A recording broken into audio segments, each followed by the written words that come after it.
Hi, and welcome back to our kitchen. Today I'm going to be teaching you how to make gluten-free, dairy-free onion rings. Now, I used to make these all the time before I became gluten-free and couldn't have gluten anymore, but I haven't made them since. So these ones are going to be the first onion rings I've tasted in 25 years. And the reason I haven't made them till now is I really don't like to fry things. And so I found the perfect recipe and I'm going to share it with you and I'll show you how to do it. First of all, I'm going to use 2 onions. You can use 2 to 3 for this recipe. But since there's only the 2 of us, I'm going to stick with the 2 onions because they are fairly large. And what you want to do is you want to cut the ends off.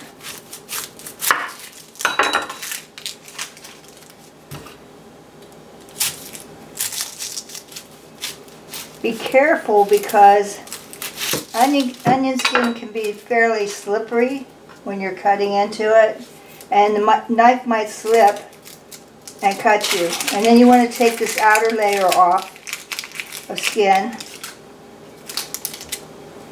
and then it still has a papery skin to it, so I want to take this off.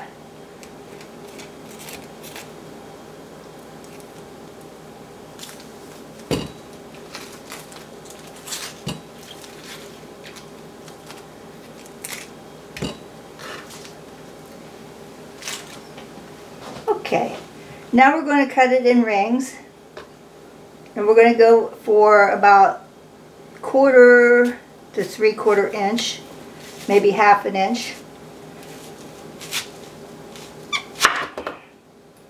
And watch your fingers on this cut because it's getting fairly small.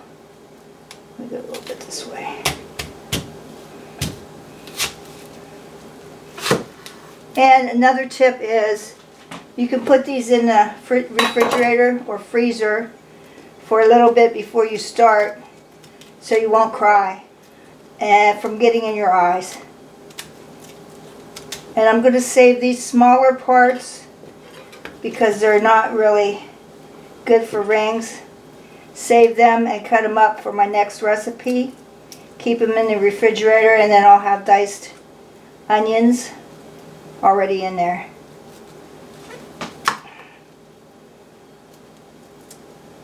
Try not to break them apart.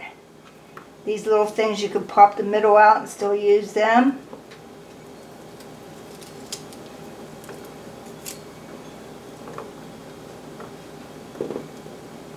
Okay, almost done.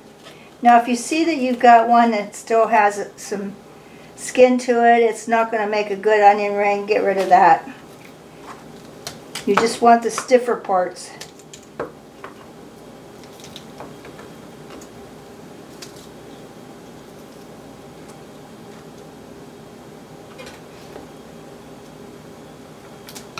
Whoops.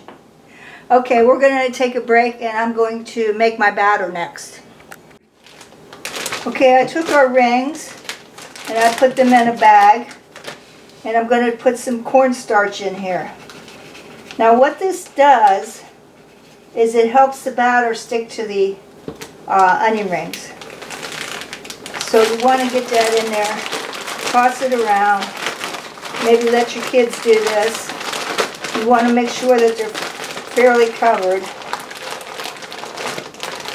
Let me take a look. Oh yeah. Oof. That was a puff of cornstarch in my face. Okay, now I'll put this away. Next thing is I'm going to make the dry ingredients. Here I have 1½ cups of rice flour, and I have 1/2 cup of cornstarch, and I have 1/4 cup of cornmeal.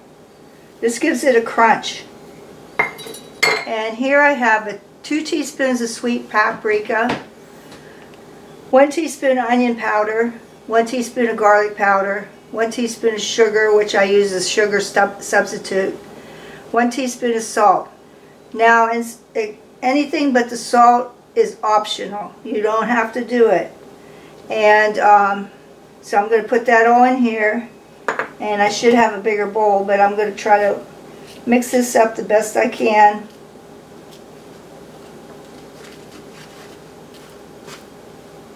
Now I will be adding it to the bigger bowl when I mix it with the wet ingredients. So this is not going to be perfect, but who's perfect when they cook? Not me. Okay, next I'm going to make the wet part. Now here I have half a cup of buttermilk. Now you're saying, how can it be dairy-free if it's buttermilk? Well, we make a substitute, and this is a well-known fact. Even in the old days, you take a cup of milk and you add a tablespoon of vinegar. Well, here I have a half a cup of almond milk and a teaspoon and a half of vinegar, and I'm using apple cider vinegar. I have 1 egg.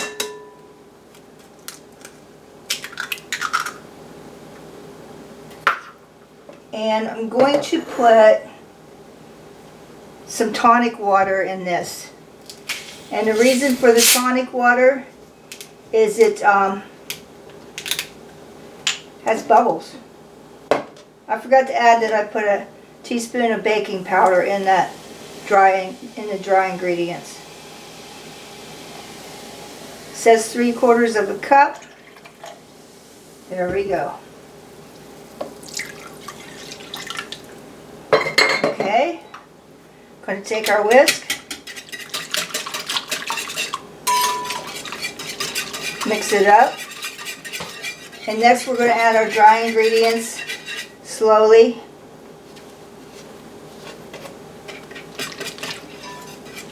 This is our batter for our onion rings.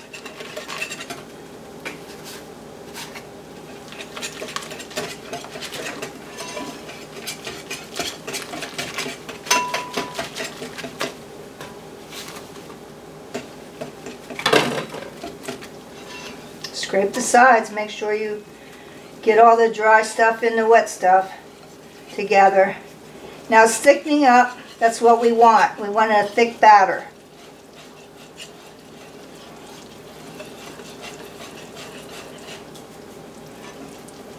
Try to get all the lumps out, make it smooth. That looks good.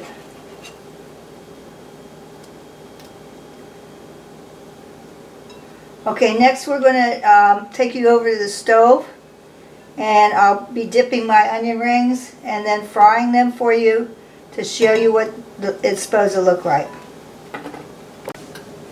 Now I turned my oil onto my electric stove up to 9, and chances are we're going to have to lower that. I just needed to get the oil heated up, and the way that you can tell it's ready is you put a wooden spoon or bottom of your spoon in there. See how it's bubbling?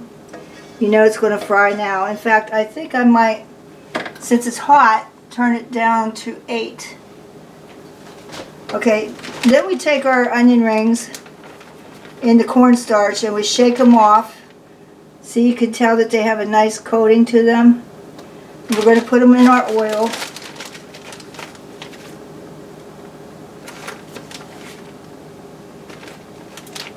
Okay, we want to make sure that they're coated really nicely. In the batter. In the batter. Shake off the excess.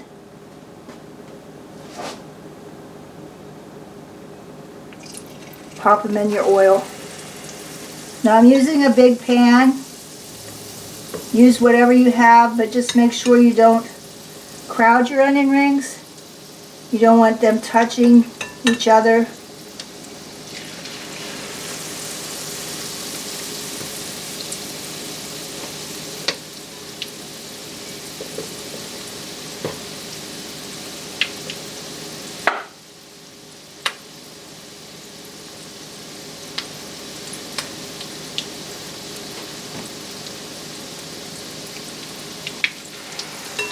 So far they look beautiful. This is going to be such a treat for me.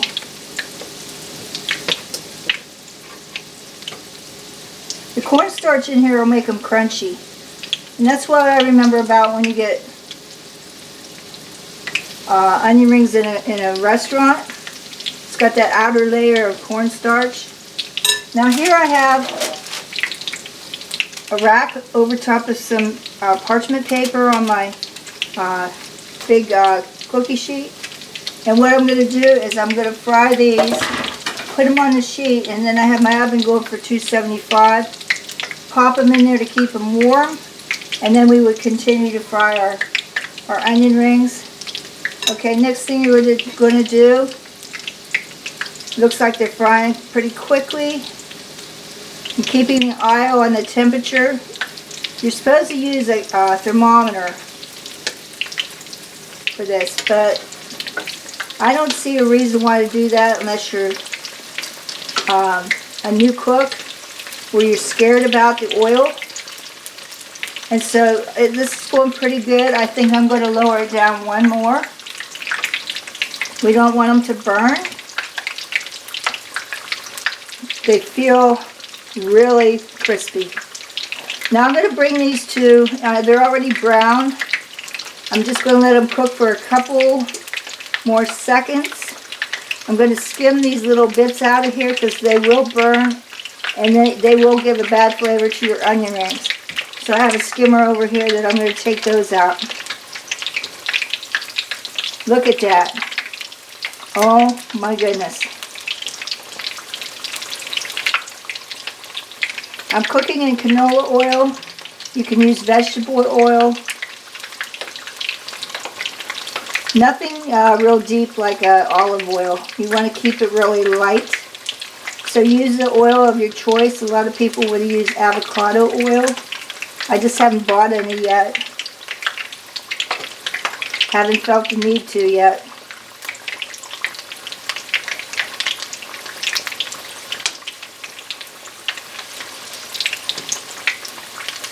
We want to let the onion inside cook. That's why I'm leaving them in here even though they are brown. I just want to watch them so that they don't burn.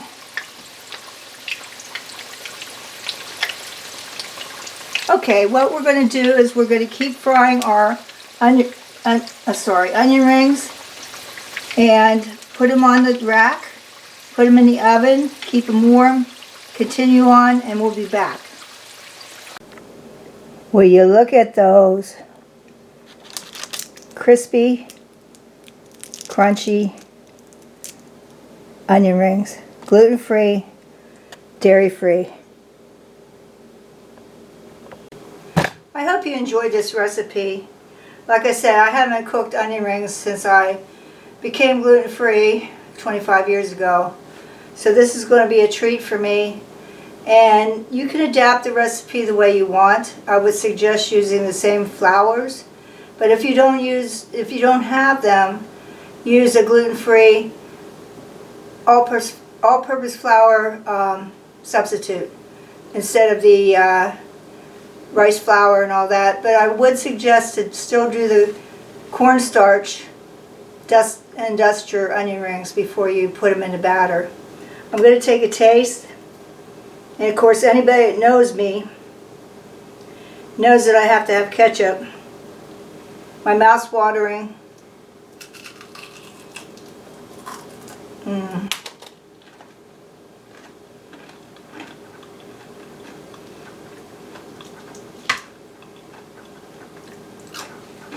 Crunchy. Heavenly. Takes me back 25 years. Don't forget to subscribe to our channel. Push that bell so you'll get future videos, and like and please share with your friends, because these are not just for gluten-free people. This is for everybody. Bye.